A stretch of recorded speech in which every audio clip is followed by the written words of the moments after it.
దేశంలో కరోనా మహమ్మారి మళ్లీ విజృంభిస్తోంది. దేశంలో కొత్తగా 628 కేసులు నమోదు కాగా యాక్టివ్ కేసుల సంఖ్య 4054కు చేరినట్లు కేంద్ర ఆరోగ్య శాఖ ప్రకటించింది. మరోవైపు కోవిడ్ ఉపరకం JN1 కేసులు ఆదివారం నాటికి 63కు చేరుకున్నాయి. ఇందులో గోవాలో అత్యధికంగా 34 కేసులు, మహారాష్ట్రలో 9, కర్ణాటకలో 8, కేరళలో 6, తమిళనాడు, తెలంగాణలో 2 చొప్పున నమోదయ్యాయి. JN1 కేసుల పెరుగుదలను నిశితంగా పరిశీలిస్తున్నట్లు కేంద్రం తెలిపింది. ఇప్పటికే రాష్ట్రాలను అప్రమత్తం చేశామని, పరీక్షలను పెంచినట్లు పేర్కొంది.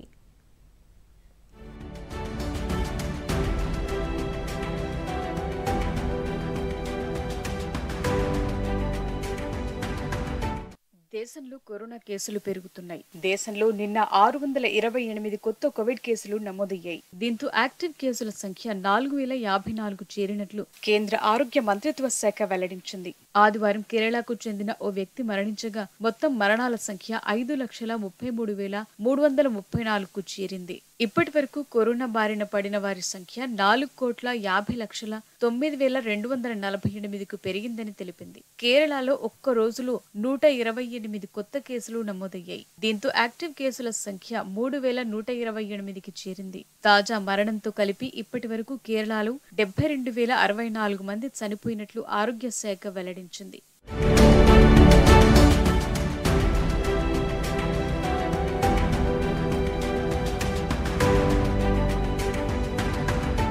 మరోవైపు కోవిడ్ ఉపరకం JN1 కేసులు ఆదివారం నాటికి 63కు చేరుకున్నాయి. ఇందులో గోవాలో అత్యధికంగా 34 కేసులు, మహారాష్ట్రలో 9, కర్ణాటకలో 8, కేరళలో 6, తమిళనాడు, తెలంగాణలో 2 చొప్పున నమోదయ్యాయి. మహారాష్ట్రలో కొత్తగా 50 కోవిడ్ కేసులు రాగా అందులో కోవిడ్ ఉపరకం JN1 కేసులు 9 వెలుగు చూసినట్టు ఆరోగ్య శాఖ వెల్లడించింది. తాజాగా నమోదైన 9 JN1 రకం కేసులతో కలుపుకుంటే కొత్త ఉపరకం కేసుల సంఖ్య 10కి చేరినట్టు వివరించింది. కొత్త వేరియంట్లో సోకిన వారిలో ఠాణేలో 5గురు, పుణె నగరంలో 2 కాగా పుణె జిల్లాలో 1, అకోలా సిటీలో 1లో JN1 వేరియంట్ గుర్తించినట్లు తెలిపింది. అయితే JN1 వేరియంట్ సోకిన అందరూ కోలుకున్నట్లు తెలిపింది.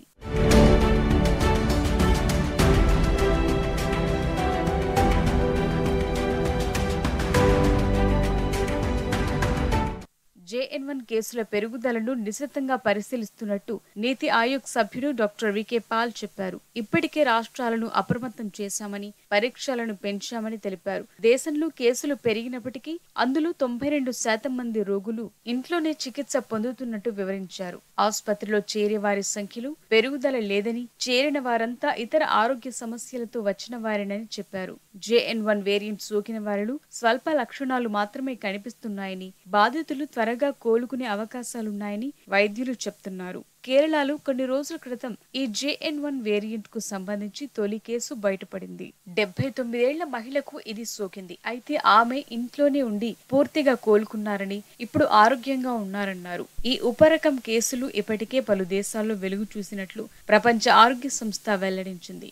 అమెరికా, చైనా, సింగపూర్లతో పాటు భారత్లోనూ ఈ కేసులు నమోదైనట్లు తెలిపింది. దీన్ని వేరియంట్ ఆఫ్ ఇంట్రెస్ట్ గా పేర్కొన్న WHO ఇది ప్రజల ఆరోగ్యంపై పెద్దగా ప్రభావం చూపదని పేర్కొంది. ప్రస్తుత శీతాకాల సీజన్ పరిగణనలోకి తీసుకుని కోవిడ్ నియంత్రణ చర్యలపై దృష్టి సారించాలని కేంద్ర ఆరోగ్య శాఖ కార్యదర్శి రాష్ట్ర ప్రభుత్వాలకు లేఖ రాశారు. JN1 గురించి ప్రజలు ఆందోళన చెందకుండా అప్రమత్తంగా ఉంటే దీని వ్యాప్తిని తేలిగ్గా అడ్డుకోవచ్చని వైద్య నిపుణులు తెలిపారు.